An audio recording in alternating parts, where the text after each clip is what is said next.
भारती, पेश है आपकी मनपसंद न्यूज बुलेटिन गाजियाबाद हलचल। कानपुर बिकरू गांव में 8 पुलिसकर्मियों की हत्या के मामले में नए तथ्य सामने आ रहे हैं। चौबेपुर थाने के एसओ विनय तिवारी और तत्कालीन एसएसपी के बीच बातचीत का ऑडियो वायरल हुआ है।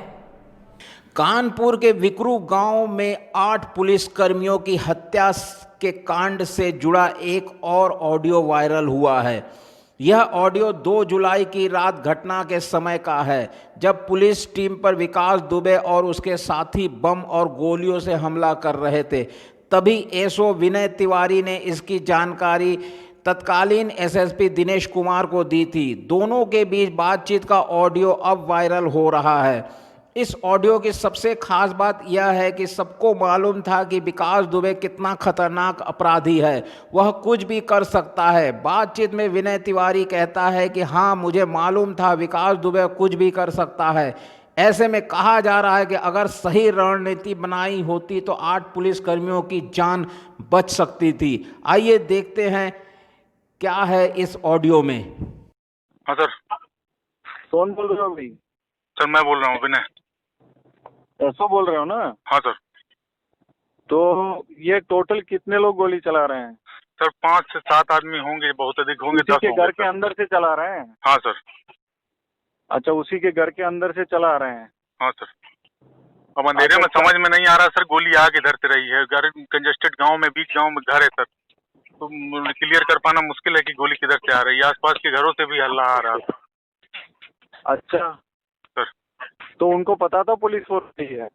सर हाँ पता था, पुलिस फोर्स है, बिल्कुल क्लियर था। अच्छा सर टोटल 2 लोग घायल है? 2 नहीं सर, 4 हो गए सर। कोई फोर्स तितर बितर है, धीरे धीरे सभी का पता लगाया जा रहा है सर। तो सभी को फोन लगाओ, धीरे धीरे से इकट्ठा करो, गांव के बाहर ले आओ। सर। समझ में आ रहा है कि नहीं? हाँ सर।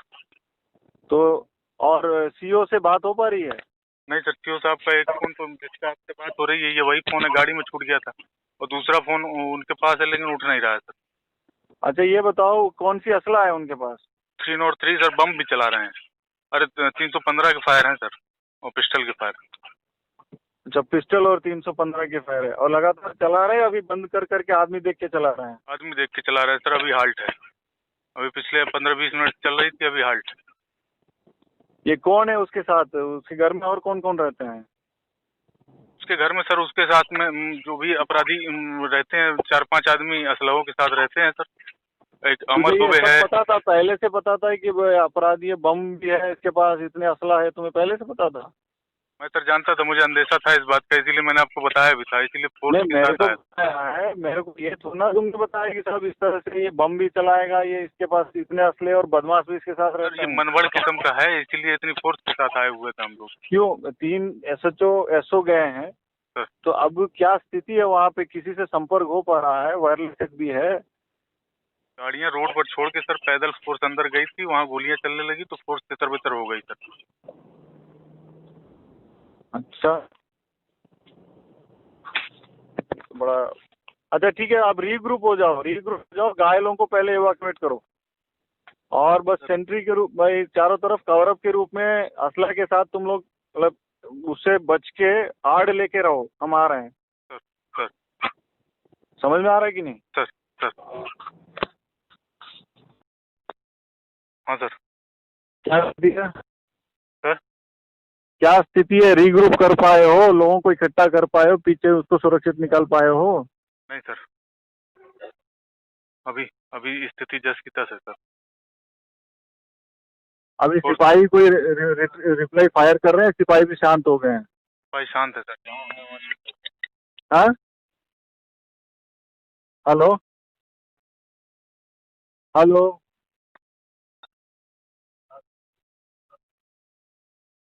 जी सर। हाँ हाँ, हेलो, आवाज आ रही है? सर आ रही है। तो मैंने कहा कि वो भी फायर कर रहा है क्या? अरे उसने तो सर फायर किए ही है, उसने कम से कम। नहीं, वो तो किए हैं, अब क्या स्थिति है मैं पूछ रहा हूँ। अब सर इस समय फायर तो नहीं हो रहे हैं अब, लेकिन पता नहीं इधर जो भी अपना फोर्स इधर उधर सब छुपा है, अब पता नहीं किस किस पे गोली लगी, ये भी नहीं सर कंफर्म हो पा रहा है। मतलब ये क्या आप लोग उनके घर के अंदर तक पहुंच गए थे या कैसे हुआ था? नहीं सर, बाहर उसका घर के आसपास गली है सर, चारों तरफ से, तो गली में हम लोग चारों तरफ फैल गए, आगे से पीछे तक। वो लोग छत पे थे, ऑलरेडी जाग रहे थे पहले ही से, तो पहले ही नहीं मतलब वो पहले से एम्बुश लगा के बैठे हुए थे। जी जी जी। तो इसका मतलब तुम्हारे थाने से किसी ने बताया होगा ना कि आ रही है आज पुलिस? पता नहीं सर, ये क्या, हाँ, पता नहीं सर। तुम्हारे साथ कितने लोग हैं? अभी तो सर यहाँ हम लोग गाड़ियों की तरफ चले आए, जो अंदर फंसे हैं वो फंसे के फंसे ही हैं सर। लगभग कितने लोग होंगे अंदर? अंदर मेरे समझ से तो सर 15-16 लोग होंगे। 15-16? अच्छा। किस पे गोली लगी सर कंफर्म नहीं है, फोर्स जितना हो सके सर उतना भेज दें। नहीं वो तो आ ही रहा, मैं स्वयं चले आ रहा हूँ। मैं कह रहा हूँ सब सिपाहियों का नंबर तो होगा एक दूसरे का। नंबर सर कॉल ही नहीं उठ रहे हैं, तो इसीलिए तो स्थिति की कंफर्म नहीं हो पा रहा है कि क्या स्थिति है हमारे सिपाहियों की। ऐसो शिवराजपुर है, उनका भी नहीं उठ रहा है, पता नहीं क्या स्थिति है उनकी।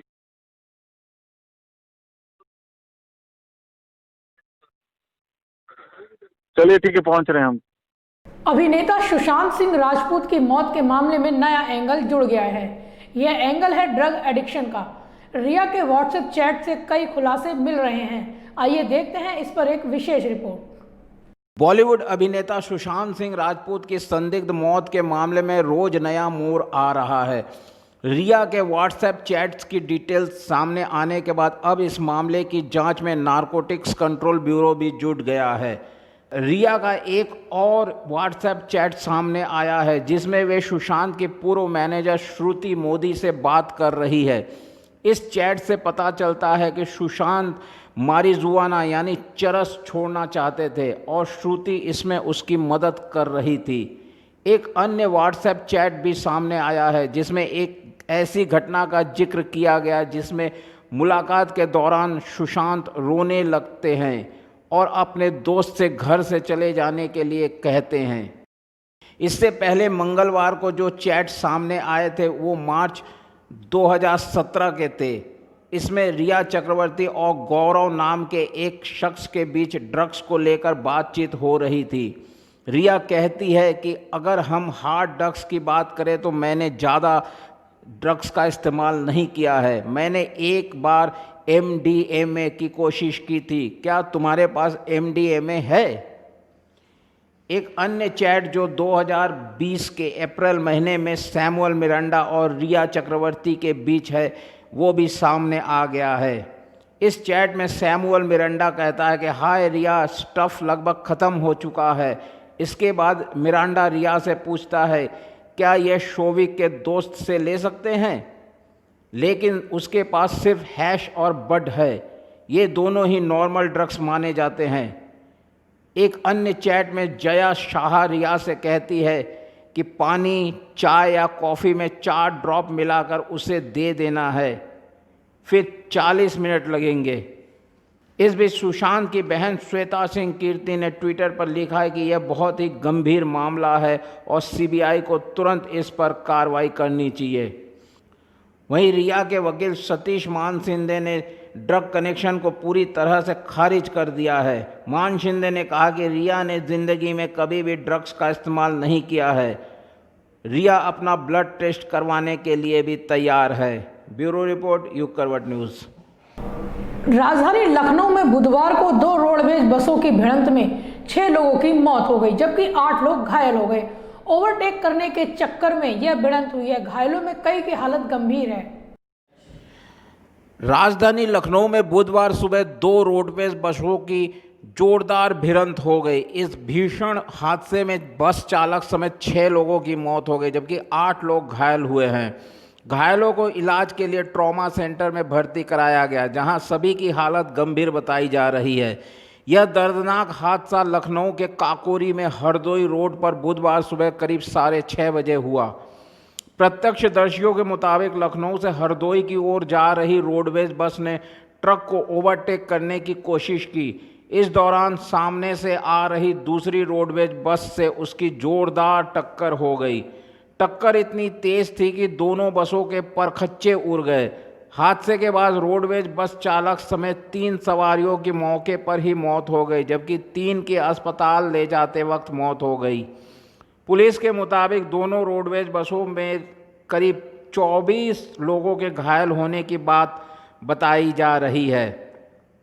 स्थानीय लोगों ने घटना की सूचना पुलिस को दी। आनन फानन में मौके पर पहुंचे पुलिस ने जेसीबी मशीन से सड़क से बसों को हटवाया और घायलों को इलाज के लिए ट्रॉमा सेंटर भर्ती कराया। ब्यूरो रिपोर्ट, युग करवट न्यूज़।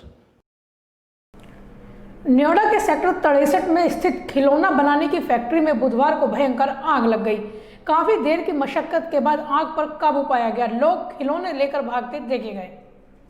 गौतम बुद्ध नगर के थाना फेज 3 क्षेत्र के सेक्टर 63 में लकड़ी के खिलौने एवं अन्य सामान बनाने की कंपनी में बुधवार को आग लग गई।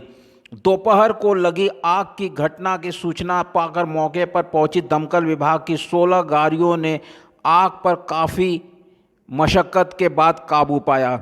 वहीं सेक्टर 8 स्थित मारुति कंपनी के शोरूम में भी सुबह आग लग गई। दमकल अधिकारी अरुण सिंह ने बताया कि थाना फेज 3 के सेक्टर 63 में new craft impact private limited नाम से लकड़ी के खिलौने बनाने की कंपनी है। बुधवार को इस कंपनी में दोपहर को आग लग गई। घटना की सूचना पाकर दमकल की 16 गाड़ियां पहुंची। इस आग से करोड़ों का नुकसान हुआ है। लोगों को खिलौने लेकर भागते हुए भी देखा गया। थाना सेक्टर 20 के सेक्टर 8 स्थित मारुति कंपनी के शोरूम में बुधवार सुबह आग लग गई। मौके पर पहुंची 4 गाड़ियों ने आग पर काबू पाया। आग से कोई जानहानि नहीं हुई है। ब्यूरो रिपोर्ट, युग करवट न्यूज़। निजी स्कूलों की तर्ज पर अब उत्तर प्रदेश सरकार ने माध्यमिक स्कूलों के छात्रों को वर्चुअल माध्यम से पढ़ाने के लिए ई ज्ञान गंगा प्रोजेक्ट शुरू किया है। टीवी चैनलों के माध्यम से अब माध्यमिक स्कूलों के बच्चे पढ़ सकेंगे। आइए देखते हैं एक रिपोर्ट। कोरोना संक्रमण के कारण मार्च से बंद चल रहे स्कूलों की वजह से निजी स्कूलों द्वारा छात्रों को ऑनलाइन माध्यम से पढ़ाया जा रहा है ताकि उनकी शिक्षा बाधित न हो।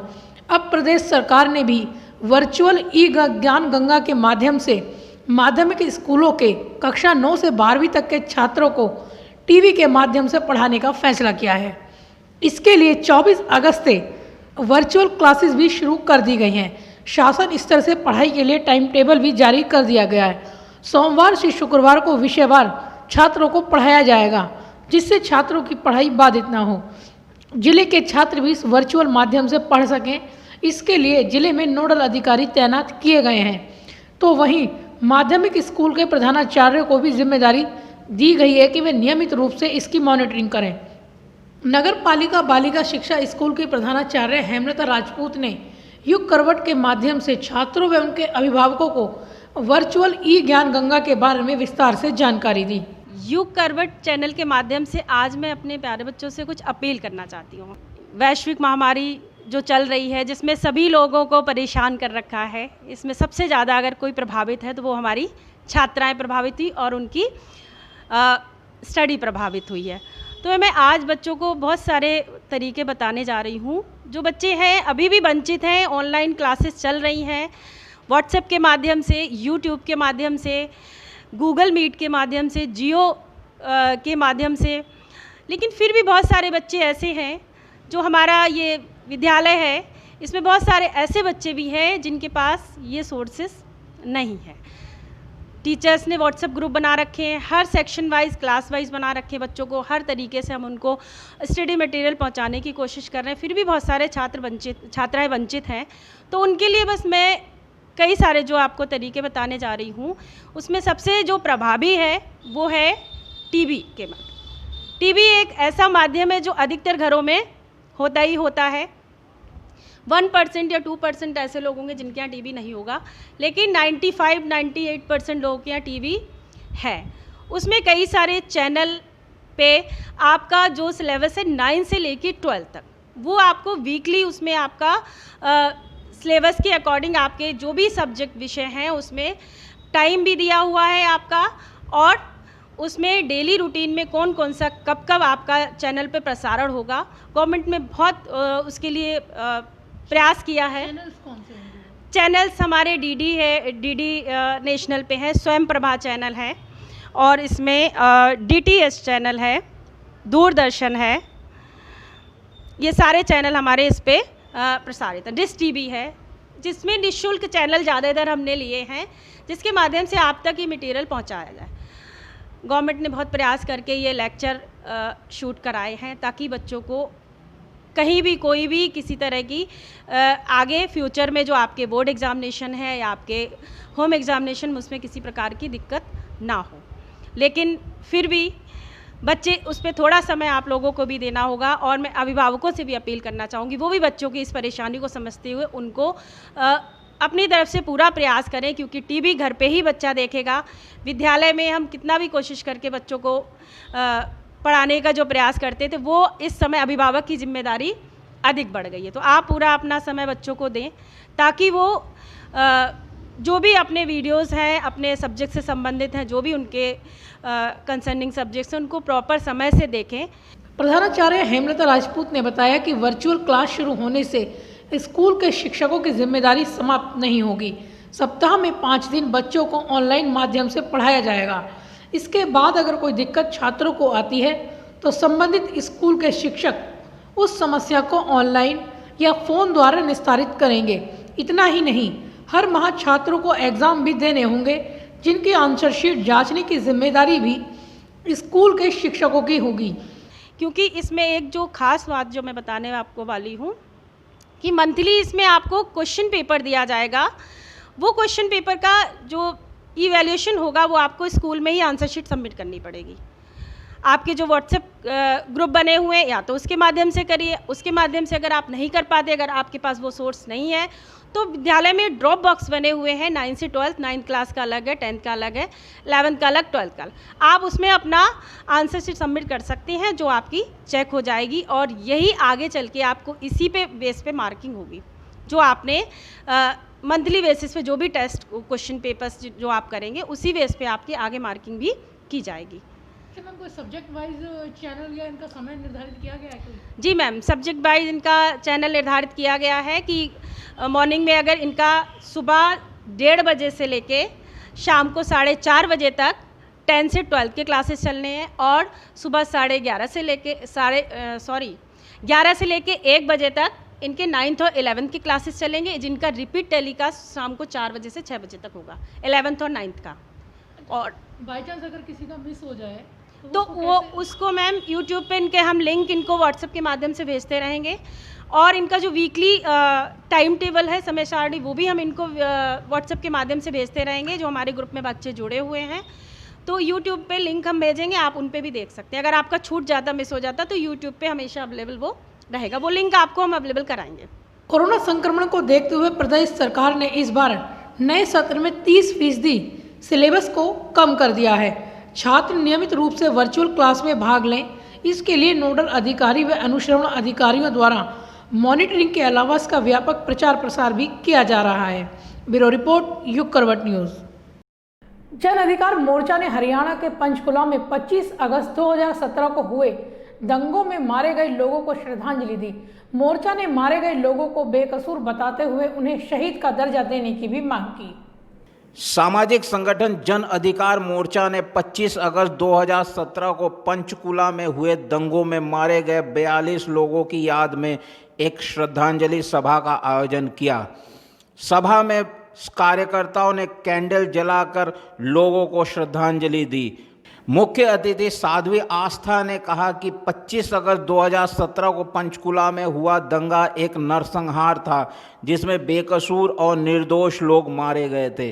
कि आज हम यहाँ पर सब एकत्रित हुए हैं, आप देख रहे हैं 25 अगस्त को श्रद्धांजलि देने के लिए। 2017 में कुछ लोग पंचकुला में, चंडीगढ़ पंचकुला में निर्दोष निहत्थे मारे गए थे, जिसकी आत्मा की शांति के लिए आज हम सब भाई बहन इकट्ठे होकर, जहाँ पर एक छोटा बच्चा 4 साल का भी था, उस घटना को लेकर बहुत ज़्यादा मन पीड़ित हुआ, उस टाइम भी हुआ, और आज हम उसी की उनको श्रद्धांजलि देते हुए आज हम उनके याद में कैंडल जगाइए, उनको श्रद्धांजलि। मोर्चा की ओर से हरियाणा सरकार से मांग की गई कि अगर वे लोग आपराधिक प्रवृत्ति के नहीं थे तो दंगों में मारे गए लोगों को शहीद का दर्जा दिया जाए, उनके परिवार को उचित मुआवजा दिया जाए और परिवार के एक सदस्य को सरकारी नौकरी दी जाए।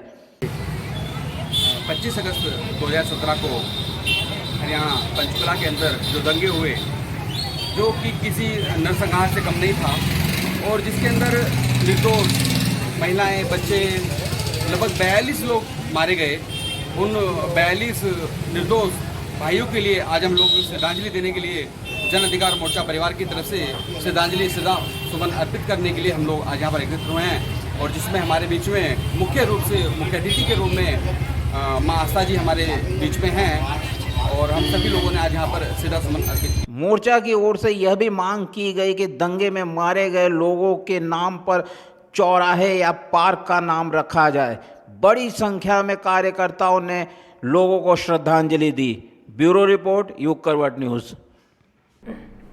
मजार को हटाने की मांग को लेकर बजरंग दल ने प्रदर्शन किया।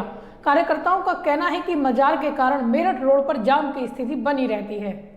रोड साइड बनी मजार को लेकर बजरंग दल ने जिला मुख्यालय पहुंचकर विरोध जताया है। बजरंग दल के कार्यकर्ताओं का आरोप है कि रोड साइड मजार होने की वजह से यहां ट्रैफिक जाम की स्थिति बनी रहती है।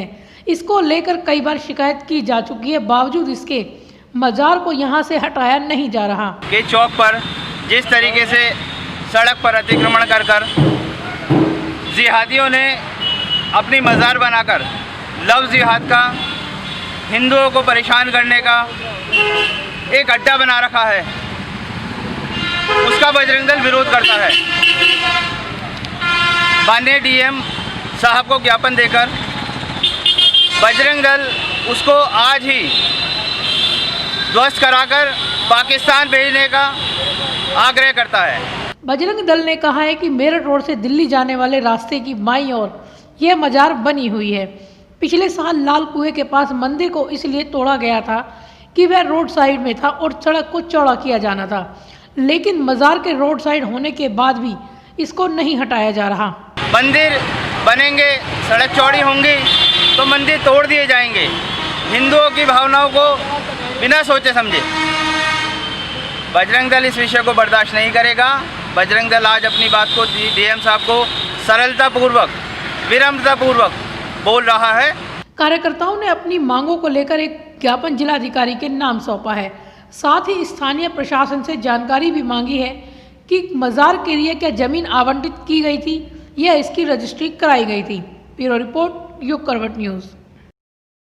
यूथ कांग्रेस की यूपी इकाई की ओर से 13 और 14 सितंबर को सामान्य ज्ञान प्रतियोगिता का आयोजन किया जा रहा है, जिसका रजिस्ट्रेशन शुरू हो गया है। इस बारे में कांग्रेस नेताओं ने जानकारी दी। यूथ कांग्रेस कमेटी उत्तर प्रदेश की ओर से 13 और 14 सितंबर को सामान्य ज्ञान प्रतियोगिता का आयोजन किया जा रहा है। इस प्रतियोगिता में प्रदेश के हर जिले से 16 से 22 वर्ष तक के छात्र छात्राएं भाग ले सकते हैं। इसके लिए पंजीकरण शुरू हो गया है। हर जिले में 500 पंजीकरण करने का लक्ष्य रखा गया है। विजेताओं को आकर्षक पुरस्कार दिए जाएंगे। इस बारे में यूथ कांग्रेस के जिलाध्यक्ष अकबर चौधरी ने जानकारी दी। पर इस बार कोरोना की महामारी को देखते हुए आदरणीय प्रियंका गांधी जी के निर्देश अनुसार ये प्रतियोगिता ऑनलाइन सभी छात्र अपने घर पर देंगे। इसका एक रेफरेंस कोड उनको फार्म पंजीकृत होने के बाद रेफरेंस कोड उनके नंबरों पर बता दिया जाएगा, जिससे वो अपने घर बैठकर ऑनलाइन प्रतियोगिता देंगे। ये प्रतियोगिता मात्र आधे घंटे की होगी, जिसमें 60 पर्सनों का क्वेश्चन होगा। आधे घंटे में 60 पर्सनों का उत्तर देना पड़ेगा सभी छात्राओं को। जो छात्र फर्स्ट आएंगे उसको लैपटॉप, और जो सेकंड आएगा उसको टैब, और जो थर्ड आएगा उसको मोबाइल, एंड्रॉयड मोबाइल गिफ्ट किया जाएगा। और अन्य स्थानों पर आए हुए जो भी प्रतियोगिता में हिस्सा छात्र छात्राएं लेंगे उन्हें उचित इनाम हर जिले वाइज, पूरे उत्तर प्रदेश में हर जिले वाइज उनको इनाम घोषित किए जाएंगे। आर्थिक तंगी से जूझ रहे लोगों की मदद के लिए भारतीय कम्युनिस्ट पार्टी मार्क्सवादी ने प्रधानमंत्री व मुख्यमंत्री से गुहार लगाई है। पार्टी ने बेरोजगार युवकों को रोजगार देने व महामारी राहत के नाम पर अनुदान देने की मांग की है। कोरोना संक्रमण के चलते लगे लॉकडाउन से बड़ी संख्या में लोग आर्थिक संकट से जूझ रहे हैं। भारत की कम्युनिस्ट पार्टी मार्क्सवादी ने आर्थिक तंगी से जूझ रहे लोगों की मदद के लिए देश के प्रधानमंत्री व प्रदेश के मुख्यमंत्री के नाम ज्ञापन सौंपा है। पार्टी कार्यकर्ताओं ने कहा है कि जिले में 80% आबादी ऐसी है जिसका कामकाज इस लॉकडाउन के चलते ठप हो गया है। ऐसे में इन लोगों की मदद के लिए सरकार को आगे आना चाहिए। लॉकडाउन से प्रभावित गरीब परिवारों को 7,500 रुपया सहायता मिलना चाहिए। हर गरीब परिवार को 10 किलो मुफ्त अनाज मिलना चाहिए। शहरी गारंटी रोजगार योजना लागू होना चाहिए। लॉकडाउन से प्रभावित जो इंडस्ट्री बंद है 30 से 40% रोजगार चल रहा है, बाकी लोग बेरोजगारी के आलम में हैं, उनको रोजगार मिलना चाहिए। साथ ही साथ में केंद्र सरकार ने जो श्रम कानूनों में बदलाव करने की जो पॉलिसी लिया, श्रम कानून बदलाव की नीति नहीं सहेंगे। इन 7-8 सूत्री के प्रमुख मांगों को लेकर के आज हम जिलाधिकारी महोदय के माध्यम से केंद्र भारत सरकार को ज्ञापन प्रस्तुत करेंगे। यह सरकार हमारी मांगे नहीं मानती। आने वाले दिनों में एक व्यापक संघर्ष पूरे हिंदुस्तान में होगा। कार्यकर्ताओं ने ऐसे लोगों की मदद के लिए 10 किलो राशन फ्री देना, आयकर से बाहर वालों को 7,500 रुपये महामारी राहत देना, शहरी रोजगार योजना लागू कर युवाओं को रोजगार देना, श्रम कानून में बदलाव को निरस्त करना व लॉकडाउन अवधि की सभी स्कूलों की फीस माफ करने की मांग भी उठाई है। आज का जो कार्यक्रम है मार्क्सवादी केंद्रीय कमेटी ने आह्वान किया पूरे हिंदुस्तान के स्तर पे, न कि कुल गाजियाबाद जिलाधिकारी के ऊपर में, पूरे हिंदुस्तान के अंदर में ब्लॉक पे, तहसील पे, कलेक्टर पे सब जगह कार्यक्रम में हो रहे हैं। उसी के क्रम में आज हम लोग यहाँ पर धरना प्रदर्शन करके ज्ञापन जिलाधिकारी महोदय के माध्यम से सरकार को पेश करेंगे। नाम बता दीजिए। मैं JP शुक्ला, मार्क्सवादी कम्युनिस्ट पार्टी जिला कमेटी गाजियाबाद। हकियों ने इस दौरान जिले के सभी अस्पतालों में फ्री इलाज व अपराधों पर लगाम लगाए जाने की भी मांग रखी। कार्यकर्ताओं का कहना है कि सरकार को महंगाई पर काबू पाना चाहिए, जिससे लोगों को राहत मिल सके। ब्यूरो रिपोर्ट, युग करवट न्यूज़। समाजवादी पार्टी मजदूर सभा की कार्यकारिणी की घोषणा कर दी गई है। कार्यकारिणी में संदीप रावत को महासचिव और मोहम्मद शाहिद को वरिष्ठ उपाध्यक्ष की जिम्मेदारी दी गई है। समाजवादी पार्टी मजदूर सभा की कार्यकारिणी की घोषणा कर दी गई।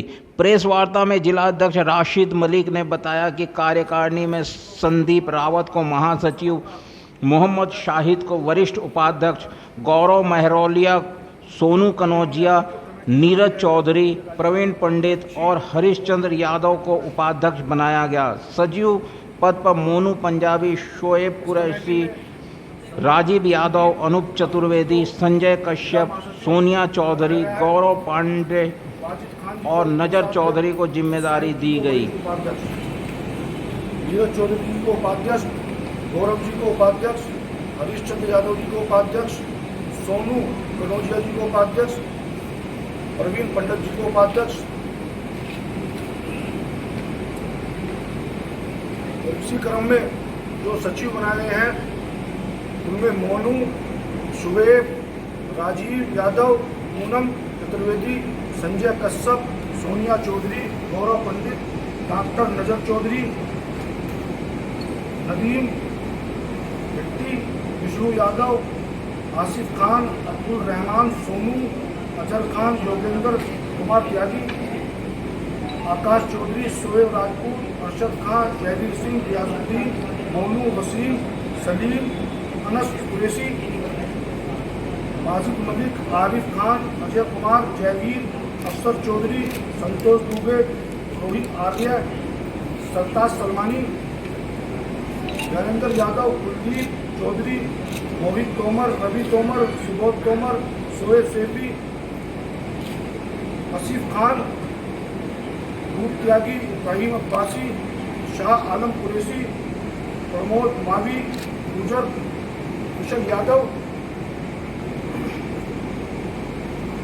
और जो लोनी जो इन्होंने असलम जी ने जो नगर अध्यक्ष बनाए हैं उन नगर अध्यक्षों की जिम्मेदारी दी गई है। लोनी के नगर अध्यक्ष जुनैद खान, थोड़ा के नगर अध्यक्ष चंद्रशेखर, मुरादनगर के नगर अध्यक्ष समीर सेठी। इस मौके पर मजदूर सभा के जिला अध्यक्ष मोहम्मद असलम कुरैशी और महानगर अध्यक्ष राहुल चौधरी भी उपस्थित थे। ब्यूरो रिपोर्ट, युग करवट न्यूज़। बीच में वो चला देगा उसके बाद। आज के लिए बस इतना ही। कल फिर मिलते हैं और हाँ, गाजियाबाद और इसके आसपास की खबरों के लिए पढ़िए युग करवट न्यूज़पेपर और देखते रहिए गाजियाबाद हलचल। सब्सक्राइब कीजिए युग करवट। नमस्कार।